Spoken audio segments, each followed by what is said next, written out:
সারা পথ ভালোই টুকটাক গল্প হয়েছিল ওদের, কিন্তু গল্প করতে করতে তিতির কখন যেন ঘুমিয়ে পড়ল। মুগ্ধ অবাক হয়ে ভাবলো একটা মানুষ কিভাবে এত তাড়াতাড়ি ঘুমাতে পারে। তিতির কিছু একটা জিজ্ঞেস করেছিল, তার উত্তর দিয়ে খেয়াল করলো তিতির ঘুমাচ্ছে। খুব হাসি পাচ্ছিল মুগ্ধর, কিন্তু মেয়েটা বেশ সহজ সরল কিন্তু ভীষণ সাহসী। মুখটাও খুব মিষ্টি। অন্ধকার আস্তে আস্তে কেটে যাচ্ছে, ভোরের হালকা আলো এসে পড়েছিল তিতির মুখে। সত্যি অনেক দিন পর কোনো মেয়েকে দেখে এতটা ভালো লাগছে। কাল রাতে যখন প্রথম দেখেছিলাম তখন কিন্তু কিছুই ফিল হয়নি, অন্য সব মেয়েদের মতোই মনে হয়েছে, কিন্তু এখন অন্যরকম লাগছে কেন জানি। হঠাৎ দোলার ফিসফিসানো গলা পাওয়া গেল। ভাইয়া, প্রেম কিন্তু এভাবেই হয়। মুগ্ধ আস্তে আস্তে বলল, উফ তোরা না এমন সব কথাবার্তা বলিস, যা ভাগ এখান থেকে। তাই তাহলে ওর দিকে এভাবে তাকিয়েছিলে কেন? অনেকক্ষণ ধরে তাকিয়ে আছো দেখলাম, ভালো লেগে গেল বুঝি? প্রকৃতির সৌন্দর্য দেখলে ট্রাভেলারদের ভালো লাগে। প্রকৃতির সৌন্দর্য মানে? তাকিয়ে দেখো ওর দিকে, তোদের মতো এত রংচং মাখেনি, একদম ন্যাচুরাল। আর তার ওপর ভোরের আলো কিভাবে ভরিয়ে দিচ্ছে ওকে দেখো। ও বাবা, আমি একটু সাজি বলে এভাবে বলতে পারলে ভাইয়া? তো এত আটা ময়দা মাখলে কি বলবো? দোলা চলে গেল। কিছুক্ষণ পর আচমকা তিথির মাথাটা মুগ্ধর কাঁধে পড়ল। মুগ্ধ অবাক হয়ে দেখলো তিথির মাথাটা ওর কাঁধে একটু বাঁকা হয়ে আছে। একটু নিচু হয়ে বসলো যাতে তিথির কষ্ট না হয়, তাতে তিতিরও আরাম করে মাথাটা রাখতে পারল। মিষ্টি একটা ঘ্রাণ এলো ওর চুলের ভেতর থেকে। অদ্ভুত এক অনুভূতি হলো মুগ্ধর। মনে হলো মেয়েটা যদি সারা জীবন এভাবে ওর কাঁধে শয়, ব্যাপারটা মন্দ হয় না। কিন্তু মেয়েটা তো বড্ড বাচ্চা। এভাবে প্রায় আধ ঘন্টা পার হয়ে গেল। মুগ্ধ কখনো বাসে ঘুমাতে পারে না, তাই পুরো বাস যখন ঘুমে বিভোর তখনও একা একা জেগে। হঠাৎ বাসটা নড়ে উঠল, বোধহয় স্পিয়ার ব্রেকার পার করলো, আর তিতির ঘুম ভেঙে গেল। চোখ মেলে দেখে ও মুগ্ধর কাঁধে শুয়ে আছে। লজ্জা পেয়ে তাড়াতাড়ি সরে গেল, বলল, সরি, কখন যে ঘুমিয়ে পড়েছি টের পাইনি। মুগ্ধ হেসে বলল, ইটস ওকে। তারপর থেকে কেমন যেন একটা জড়তা কাজ করছিল, কিছুই বলতে পারিনি আর। কিছুক্ষণ পর মুগ্ধ বলল, প্লিজ বি নর্মাল, আমি কিছু মনে করিনি। তিথি তাকালো, ছেলেটার চোখের মধ্যে যেন কিছু আছে, কিন্তু কি সেটা? যখন বাস বান্দরবন পৌঁছালো ঘড়িতে তখন ভোর 6টা। বান্দরবান ঢোকার মুখে তিথির অবাক হয়ে দেখতে লাগলো আশেপাশের সব গাছপালা অনেক নিচে নিচে, যে রাস্তায় ওদের বাস চলছে অনেক উঁচুতে, আর ওদের বাস ক্রমশ ওপর দিকে উঠছে। অদ্ভুত এক রোম্যাঞ্চ বোধ করলো তিতির। পাহাড়ি রাস্তায় এই প্রথম। হঠাৎ বাসটা বাঁয়ে মোড় নিল। রাস্তার বাম পাশে একটা সার্কেল শেপের খাদ, আর তা পেরোতেই বান্দরবন বাস স্ট্যান্ড। বাস স্ট্যান্ডের উল্টো পাশে বড় একটা পাহাড়কে দেখতে দেওয়ালের মতো লাগছিল। সব মিলিয়ে বান্দরবনের ওকে এভাবে বরণ করে নেওয়াটা ভালোই লাগলো তিথির। বরণই তো, ও তো টিভিতে দেখেছিল বান্দরবন, এই বাস স্ট্যান্ডটাও দেখেছিল। সাধারণ মফস্বলের বাস স্ট্যান্ডের মতোই মনে হয়েছিল, কিন্তু এটা আদৌ সাধারণ না।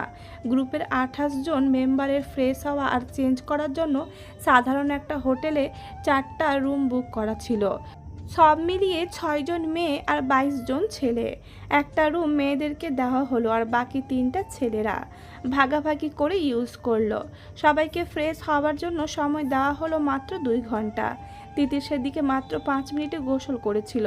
বাসায় থাকলে এই সময়ের মধ্যে জীবনেও গোসল করতে পারতো না। ব্লু জিন্সের ওপর full sleeve white ladies shirt পরল তিতির, তার ওপর ব্ল্যাক হুডি। চুলগুলোকে ওপরে উঠিয়ে একটা ঝুঁটি করলো। তারপর ব্যাগ থেকে ওর প্রিয় ব্ল্যাক অ্যান্ড হোয়াইট কেসটা বের করে পরে নিল। ব্যাগপ্যাকটা গুছিয়ে নিল। তারপর সেটাকে কাঁধে নিতে নিতে রুম থেকে বের হতে দেখতে পেল মুগ্ধকে। হোটেলের লম্বা প্যাসেজটা শেষ হয়েছে, যেখানে সেখানটার দেওয়াল বারান্দার মতো খোলা। ওখানে মুগ্ধ দাঁড়িয়ে দাঁড়িয়ে ফোনে কথা বলছিল। কথা বলা শেষ হতেই ডাকলো মুগ্ধ, এই তিতির। তিতির মুগ্ধর কাছে গেল। মুগ্ধ বলল, বাহ, একদম ট্রেকার লোক। তিতিরে হাসলো। মুগ্ধ বলল, মেয়েরা এত তাড়াতাড়ি রেডি হতে পারে বলে আমার জানা ছিল না। রেডি হতে অবশ্যই টাইম লাগতে পারে, মেয়েদের দোষ দেওয়া যায় না, কিন্তু এখানে তো আর আমি বিয়ে খেতে যাচ্ছি না যে সাজুগুজু করব আর লেট হবে। আমি জাস্ট শাওয়ার নিয়েছি, ঘুরতে এসে আর কিছুর প্রয়োজন দেখছি না। তোমাকে যতটা ছোট ভেবেছিলাম ততটা ছোট কিন্তু তুমি নও। ছোট ভেবেছিলেন কেন? তুমি আমার থেকে তো অনেক ছোটই, আর দেখতেও তুমি ছোট, তাই আর কি। বাট তুমি ম্যাচুয়ার। তিথির হেসে বলল, আজকাল মেয়েরা 14-15 বছর বয়সেই ম্যাচুয়ার হয়ে যায়, তাই নাকি? তা হতে পারে অবশ্য। মুগ্ধ আবার বলল, বাই দ্য ওয়ে, শুনেছিলাম তো বলা হয়েছিল ফ্রেশ হয়ে হোটেলে রেস্টুরেন্টে নাস্তা করে নিতে। হ্যাঁ চলো নাস্তা করে আসি। আমি আবার একা খেতে পারি না, তাই সঙ্গী খুঁজছিলাম। সাফির জন্য অপেক্ষা করছিলাম। অন্যদের কাউকে তো চিনি না, কিন্তু ওর কোনো খবর নেই। তুমি যখন চলে এসেছো ভালোই হলো। তুমিও একা, কিন্তু সবার তো হয়নি। সবাই একসাথে খেতে যাবে না? আরে না, যার আগে হবে সে আগে খেয়ে নেবে, তাতে চাপ কম থাকবে। এই জন্যই তো রেস্টুরেন্ট ঠিক করে রেখেছে আগে থেকে। ও ঠিক আছে, তাহলে চলুন।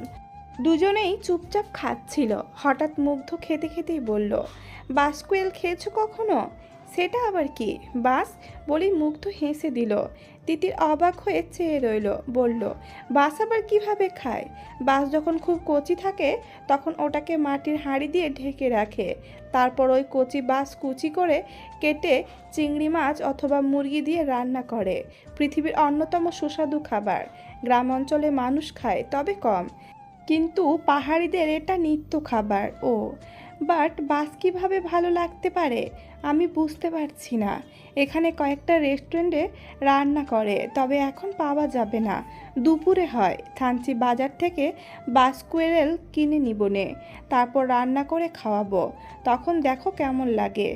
আপনি রান্না করতে পারেন? না পারার কি হলো, ব্যাচেলর তো। ও মুগ্ধর খাওয়া শেষ, উঠে হাত ধুতে গেল। কিছুক্ষণের মধ্যেই তিতিরও খাওয়া শেষ হয়ে গেল। ওরা হোটেলের বাইরে গেল। হাঁটতে হাঁটতে তিতির বলল, ব্যাচেলর তো বুঝলাম, কিন্তু ফ্যামিলি, বাবা মা? ও ওনারা চিটাগাংয়ে থাকে। আপনাদের বাড়ি চিটাগাংয়ে? না না, বাবার পোস্টিং ওখানে। ও আপনার ভাই বোন নেই? একটা ছোট বোন আর একটা ছোট ভাই। বাবা মায়ের সাথে থাকে। ভাই স্কুলে আর বোন কলেজে পড়ে। তোমার? বড় ভাই একটা। ও আর আপনি ঢাকায় কোথায় থাকেন? ধানমন্ডি। ধানমন্ডি কত নম্বরে? 11। তুমিও কি ধানমন্ডিতে নাকি? তিতির হেসে ফেলল, আমার বাসাও 11তে। আপনার কত নাম্বার বাসা? 312। What echo incidence? মুগ্ধ হেসে বলল, তুমিও কি 312তে? না, 310 নম্বরটা আমার বাসা। মুগ্ধ এবার হো হো করে হেসে দিল। তারপর বলল, এত কাছাকাছি থাকি, আর পরিচয় হলো কি না এই পাহাড়ে এসে? তিতিরও হাসছিল। আপনি এখানে কতদিন ধরে থাকেন? 5 বছর ধরে। ভার্সিটিতে ভর্তি হবার পর থেকে। তুমি? ছোটবেলা থেকে। ও আচ্ছা। আপনি কি এ ধরনের ট্রিপে আগেও এসেছেন? আমি টিউবির সব ট্রিপে থাকি। টিউবি? ও ট্রাভেলার্স অফ বাংলাদেশ। ও তবে সাফিদের সাথে ছোটোখাটো ট্রিপে গিয়েছি, বড় ট্রিপেই প্রথম। মানে টিউবি আর সাফি ভাইয়ারা কি আলাদা? আলাদা বলতে সাফি অথরিটির কেউ না, বাট প্রায় এরকম ট্যুর অ্যারেঞ্জ করে, গ্রুপে ইভেন্ট খুলে। গ্রুপের মেম্বারও ভালো এজেন্ট করে। তার মানে এটা কোনো অফিসিয়াল ট্যুর না? তিতিরের মনের মধ্যে এবার একটু ভয় ঢুকলো। মুগ্ধ বলল, ভয় পাচ্ছ? তিতির ভাঙবে তবুও মচকাবে না এই টাইপের মেয়ে, তাই বলল, ভয়ের কি আছে? ভয় পেতেই পারো, যেহেতু তুমি ভেবেছিলে এটা টিভির অফিসিয়াল ট্যুর। তিতির অবাক। হায় রে, এই ছেলে কি মনের মধ্যে ঢুকে ওর ভাবনাটাও পড়ে ফেললো নাকি? হ্যাঁ তা ভেবেছিলাম, কিন্তু তার সাথে ভয় পাওয়ার কি সম্পর্ক? না মানে ওদের অভিজ্ঞতা তো আর টিভির অথরিটির মতো না। আর সাফির ট্যুরগুলো খুব অল্প খরচে হয়, আর মনের মতো ঘোরা যায় ঠিকই, তবে ম্যানেজমেন্টে কিছু কিছু প্রবলেম থাকে।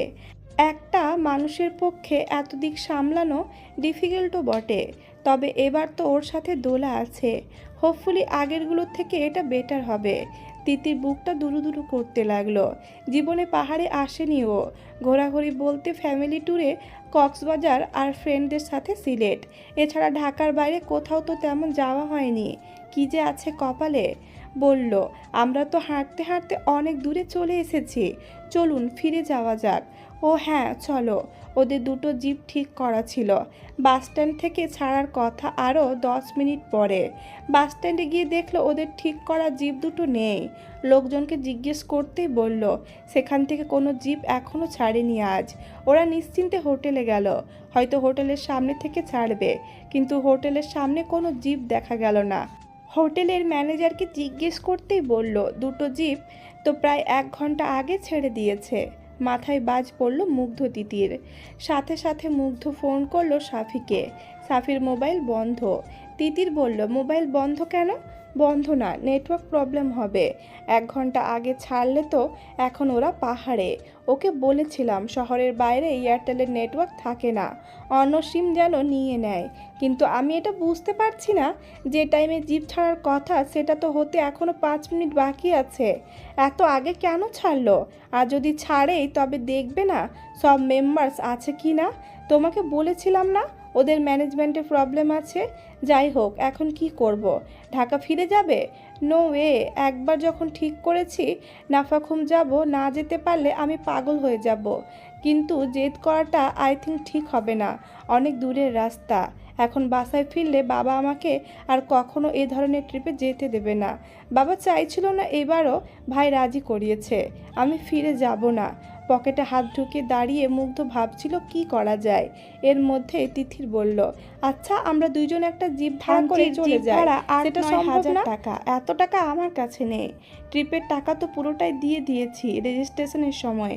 আর ওরা থানচি পৌঁছানোর আগে আমরা ওদের কানেক্ট করতে পারবো না, কারণ রাস্তায় নেটওয়ার্ক পাওয়া যাবে না। তিতির অবাক হয়ে বলল, ভাড়া এত বেশি? হ্যাঁ, অনেক দূর না, তার ওপর পাহাড়ি রাস্তা, আর ভাড়া সিস্টেম আপ ডাউন। তুমি ফিরে না আসলেও ভাড়া দিতে হবে। আমার কাছে 2000 টাকার মতো আছে। আমার কাছে 4-5 হাজার হবে, কিন্তু তাতেও জিপ পাওয়া যাবে না। তিতি টেনশনে পড়ে গেল। বাসায়ও 10 দিনের আগে ফিরবে না, এটা কনফার্ম। আর নাফাখুম ওকে যেতেই হবে। কিন্তু কি করবে এখন? মুগ্ধর দিকে তাকিয়ে দেখলো খুব সিরিয়াসলি কিছু চিন্তা করছে। মুগ্ধ চিন্তা করতে করতে এক সময় বলল, তুমি শিওর যে তুমি আমার সাথে থানচি পর্যন্ত যাবে? হ্যাঁ, কিন্তু কিভাবে সেটা দেখছি, তুমি আরেকবার ভেবে বলো। তুমি শিওর তো? 100% ওকে, এসো আমার সাথে। মুগ্ধ বাসস্ট্যান্ডের দিকে হাঁটা শুরু করলো। 2 মিনিটের রাস্তা। বাসস্ট্যান্ডের একপাশে অনেকগুলো সিএনজি। মুগ্ধ একজনকে জিজ্ঞেস করলো, মামা থানচি যাবা? মহাজনের লোকে কথা কুইন। মুগ্ধ সিএনজির মহাজনকে খুঁজতে লাগলো। পেয়ে যেতেই তাকে বলল, মামা থানচি যাব, একটা সিএনজি লাগবে। আমরা তো মামা নীলগিরি পর্যন্ত যাই, থানচি গেলে পোষায় না। চলো না মামা, আমাদের গাড়িটা আমাদের রেখে চলে গেছে। মহা বিপদে পড়ছি, তোমাদের পাহাড়ে আসছি, তোমরা সাহায্য না করলে কই যামু কও? মামা বুঝেন না কে? যাইতে যাইতে সন্ধ্যা হয়ে যায়, তখন তো আর্মিরা আটকাইয়া দেয়, গাড়ি চালাতেই দেয় না। কালকে ফিরা আয়ন লাগবো, ভাড়া একটু বেশি নিও। আর রাতের থাকা খাওয়া আমাদের সাথে করতে পারবা। 28 জনের গ্রুপে আসছি আমরা। লোকটা কিছুক্ষণ ভাবলো, তারপর বলল, 3500 টাকা লাগবো। এত? মামা সিএনজির নীলগিরির ভাড়া তো 1500 টাকা।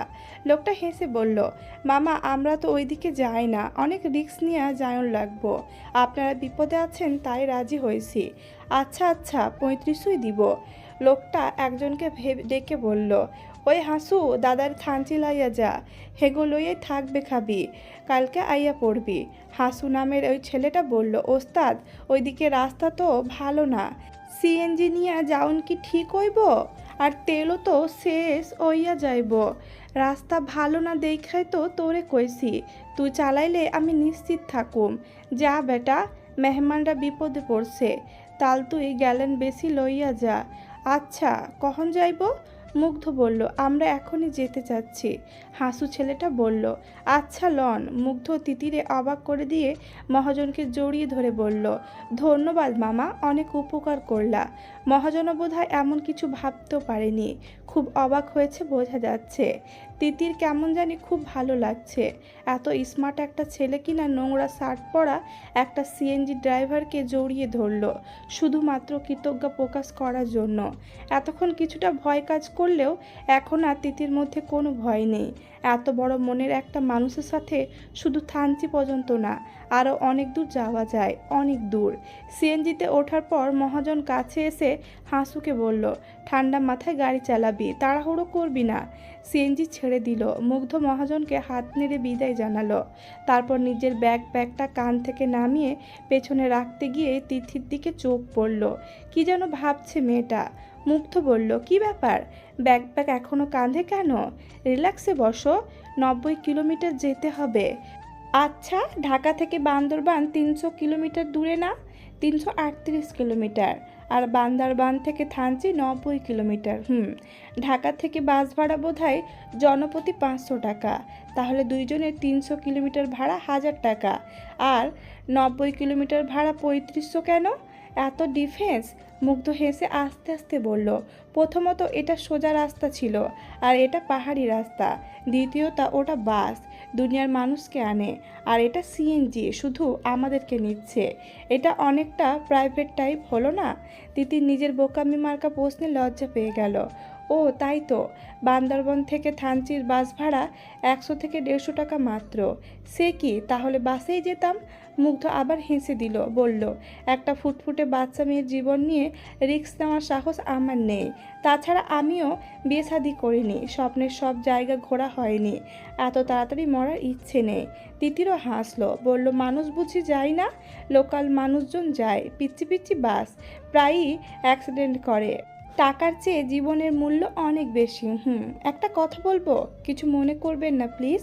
আরে বলো বলো, ভাড়াটা আমি শেয়ার করব। ওটা পুরোটাই সাফির কাছ থেকে আদায় করব, ভুলটা ওর। আর ও না দিলেও সমস্যা নেই, ছোট ভাই তো, তোমার শেয়ার করতে হবে না। কেন? This is not fair. তুমি যদি আমার সমান হতে করতে তাহলে শেয়ার করতাম। তুমি তো ছোট। এই ব্যাপারে কথা বলে আমাকে আর লজ্জা দিও না প্লিজ। কথাটা শেষ করেই মুগ্ধ হাসলো। কি যে অমায়িক সে হাসি। তিতির আর কিছুই বলতে পারল না। কিছু দূর যাওয়ার পরেই হঠাৎ গাড়িটা উঁচু উঠতে লাগলো। তিতিরের মনে হচ্ছিল গাড়িটা 60 থেকে 70 ডিগ্রি অ্যাঙ্গেলে উঠছে, সিএনজি উল্টে যাবে মনে হচ্ছে। হঠাৎই মুগ্ধর হাত চেপে ধরে চোখ বন্ধ করে ফেলল। ভয়ের চোটে নিঃশ্বাস আটকে যাবার মতো অবস্থা। ওপরে উঠে যাওয়ার পরেও চোখ খুলল। তারপর দেখল মুগ্ধ 2 হাত দিয়ে ও 2 হাত ধরে হাসছে। তারপর হঠাৎ মনে পড়ে জিজ্ঞেস করলো, আচ্ছা তখন সিএনজির মহাজন তেল নেওয়ার কথা বলছিল কেন? সিএনজি তো তেলে চলে না। হ্যাঁ, কিন্তু পাহাড়ে তেলেই চলে। তাছাড়া উঁচু রাস্তায় উঠতে পারবে না তো। তিতির এক ঝটকায় হাত ছেড়ে দিল, বলল, হাসবেন না, রাস্তাটা খুব ভয়ঙ্কর ছিল। বাচ্চা টাইপের একটা আফিল ছিল। এটাকে আপনার বাচ্চা মনে হচ্ছে? কারণ সামনে আরও বড় বড় আফিল ডাউনহিল আছে। আমরা সমুদ্রপৃষ্ঠ থেকে 2800 ফিট ওপরে উঠছি, বুঝতে হবে। সিরিয়াসলি, আমরা এত ওপরে উঠছি? আপনি এত কিছু জানেন কি করে? কিছুক্ষণ পরপরই তো মাইলস্টোন, ওখানে ইনফরমেশন দেওয়া আছে না? তাছাড়া একটা জায়গায় গেলে সে জায়গা সম্পর্কে জানবো না? প্রথমবার যখন এসেছিলাম তখনই সব জেনেছি। তারপর তো কত এলাম। নাফাকুম একবার গেছি মাত্র, কিন্তু এই রাস্তা দিয়ে নীলগিরি, বগালেক, কেওক্রাডং, তাজিংডং, সাকাহাফং গিয়েছি। কেওক্রাডং 2 বার গিয়েছি। নীলগিরি তো হিসাবই নেই। তিতির অবাক হয়ে বলল, আপনি কেওক্রাডং ট্রেনিং করেছেন? কেওক্রাডং এমন কিছুই নেই। নিশ্চয়ই মনে পড়ে গেছে, ছোটবেলায় পড়েছিলে বাংলাদেশের সর্বোচ্চ পাহাড়চূড়া কেওক্রাডং। এর উচ্চতা 3200 ফিট, তাই না? হ্যাঁ। কিন্তু ওখানে যাওয়া এমন ডিফিকাল্ট কিছু না। শীতকালে জিপে করে যাওয়া যায়। তবে এই দিকে কঠিন যা আছে তা হলো জাদিপাই ঝর্ণা। কেওক্রাডং থেকে 3 ঘন্টা হেঁটে যেতে হয়। 3 ঘন্টা হাঁটা কোনো বিষয় না, কিন্তু ওই রাস্তায় 3 ঘন্টাকে 3 দিন মনে হয়। কিন্তু পৌঁছানোর পর সব কষ্ট কোথায় যে যায়। অনেক বড় আর অসম্ভব সুন্দর একটা ঝর্ণা। ও আচ্ছা, এখন তাজিং ডংয়ের কথা বলুন। শুনেছিলাম তাজিং ডং কেওক্রাডংয়ের থেকে উঁচু। তাজিং ডং কেওক্রাডংয়ের চেয়ে উঁচু, আর সবচেয়ে উঁচু সাকাহাফং। আর এই দুটোতে উঠতে আমার জান বেরিয়ে গেছে। কেওক্রাডংয়ে তো জিপ চাই, যদিও আমরা বর্ষায় গিয়েছিলাম ঝর্ণার ভরা রূপ দেখব বলে। হেঁটে যেতে হয়েছিল তখন, কিন্তু এই দুটোতে জিপ তো দূরের কথা, হাঁটা পথও নেও পুরোটা। তাহলে গিয়েছিলেন কিভাবে? ক্লাইম্বিং করে। আর সবচেয়ে বোকামি যেটা করেছিলাম, কোনো গাইড নিইনি। এক বড় ভাই ছিল, উনি আগে গিয়েছিলেন, রাস্তা চেনেন, গাইড লাগবে না হ্যান ত্যান বলে নিয়ে গেছে। তারপর তো আর রাস্তা চেনে না। হায় খোদা, কি বিপদে যে পড়েছিলাম। এক রাস্তায় বারবার হেঁটেছি, অথচ বুঝিনি। বুঝবো কি করে? সব তো একই রকম দেখতে, পাহাড় আর একই রকম জঙ্গল। একটা রাস্তা পার হয়েছিলাম মাত্র 1 হাত চওড়া, দুই পাশে খাড়া খাদ। একটা পা এদিক সেদিক হলেই ভবলীলা সাঙ্গ। আপনার অনেক সাহস। মুগ্ধ হেসে বলল, অনেক সাহস তো তোমারও। এইটুকু বয়সে তুমি এতগুলো অচেনা মানুষের সাথে পাহাড় চলে এলে, আবার এখন একটা অচেনা ছেলের সাথে যাচ্ছ। অনেক রকম বিপদ হতে পারে, ছেলেটা খারাপ হতে পারে, তোমাকে ভুল জায়গায় নিয়ে যেতে পারে, আরও অনেক কিছুই তো হতে পারে। এ কথা শুনে তিথি হেসে দিল। মুগ্ধ বলল, শুধু হাসলে হবে, উত্তর দাও। তিতির হেসে উত্তর দিল, বিশ্বাসে মিলায় বস্তু, তর্কে বহুদূর। মুগ্ধ আর কথা বাড়ালো না। সিএনজি ক্রমশ ওপরের দিকে উঠে যাচ্ছে, আবার সামান্য নেমে যাচ্ছে। হঠাৎ করে পাহাড়ের গা ঘেঁষে বায়ে মোড় নিচ্ছে, আবার একইভাবে ডানে। এরকম করতে করতে ওরা এমন এক রাস্তায় এলো যার ডান পাশে গাছপালা জঙ্গল আর বাম পাশে খাদ। হঠাৎ মুগ্ধ তিতিরকে আঙুল দিয়ে ইশারা করে দেখালো, ওই যে দেখছো বাড়ি ঘরগুলো, ওটা বান্দরবান শহর। একটু আগে আমরা ওখানে ছিলাম, এত ওপরে উঠে গেছি। ওরা যেখানে ছিল সেখান থেকে শহরটা অনেক নিচে। ওপরে খোলা আকাশ, দূরের পাহাড়গুলো দেখে ছোটবেলার আঁকা গ্রামের দৃশ্যর মতো লাগছে। পাহাড়গুলোকে একবার মনে হচ্ছে সবুজ, আবার মনে হচ্ছে নীল। রাস্তার পাশে ফুটে আছে অজস্র বুনো ফুল। তিতির বলল, অদ্ভুত সুন্দর একটা ঘ্রাণ পাচ্ছি। এটা কিসের ঘ্রাণ জানেন? বাই দ্য ওয়ে, আপনি কি ঘ্রাণটা পাচ্ছেন? পাহাড়ের ঘ্রাণ, বুনো ঘ্রাণ। আমি আসক্ত এই ঘ্রাণে, তাই তো বারবার ছুটে আসি। একটু থেমে তিতির আবার বলল, আশেপাশের সৌন্দর্য দেখে আমি পাগল হয়ে যাচ্ছি। কি নিশ্চুপ চারপাশ। সৌন্দর্যের কি দেখেছ? সৌন্দর্য শুরু হবে মিলনছড়ির পর। ও, কিন্তু আমার তো এখনো বেশ লাগছে। পাহাড়ের আঁকে বাঁকে সৌন্দর্য। আসলে যা দেখছি তাই ভালো লাগছে। আচ্ছা, মিলনছড়ি কত দূর? 2 কিলোমিটার। অলমোস্ট চলে এসেছি। কিছুক্ষণের মধ্যেই মিলনছড়ি এসে পড়ল ওরা। একটু আগে যেখানে ছিল সেই জায়গাটা এখন অনেক নিচুতে। রাস্তার এক পাশে মিলনছড়ি আর্মি ক্যাম্প, তার একটু আগে অন্য পাশে মিলনছড়ি চেকপোস্ট। চেকপোস্ট বলতে ছোট একটা টিনের ঘর, যার দেওয়ালগুলো বারান্দার মতো অর্ধেকটা খোলা। পাশেই দুটো গাছ, ভেতরে একটা কাঠের টেবিল, একটা প্লাস্টিকের চেয়ার। একটা আর্মিম্যান খাতা কলম নিয়ে বসে ট্যুরিস্টদের নাম এন্ট্রি করছে। পুরোটাই যেন শিল্পীর আঁকা ছবি। গাড়ি থামিয়ে ড্রাইভার হাসু আর মুগ্ধ নেমে গিয়ে চেকপোস্টে ঢুকলো। নাম এন্ট্রি করে এসে সিএনজিতে তাকিয়ে মুগ্ধর আত্মা শুকিয়ে গেল। তিতির নেই সিএনজিতে। আশেপাশে তাকাতে তিতিরকে দেখতে পেল। দৌড়ে কাছে যেতে দেখলো যে পাশে খাদ সে পাশের আকাশের দিকে তাকিয়ে আছে তিতির, আর ওর চোখ দুটো ছলছল করছে। মুগ্ধ বলল, অ্যানি প্রবলেম? তিতির মুগ্ধর দিকে তাকিয়ে হাসি মুখে বলল, এত বড় আকাশ আমি আগে কখনো দেখিনি। দূরের ওই পাহাড়গুলো যেন আমার সাথে পরিচয় হওয়ার অপেক্ষায় চেয়ে আছে। মেঘের এত কাছে আসেনি কখনো, এত ভালো আগে লাগেনি কখনো। বুকের ভেতরটা কেমন যেন করছে। এক্সাইটমেন্টে তিতির গলা কাঁপছে। মুগ্ধ পরিচিত এই অনুভূতির সাথে। প্রথমবার এখানে এসে ওরও এরকম অনুভূতি হয়েছিল। মুগ্ধর মনে হলো, ইস, ও যদি তিতিরকে দুনিয়ার সব থেকে সুন্দর সুন্দর পাহাড়গুলোতে নিয়ে যেতে পারতো।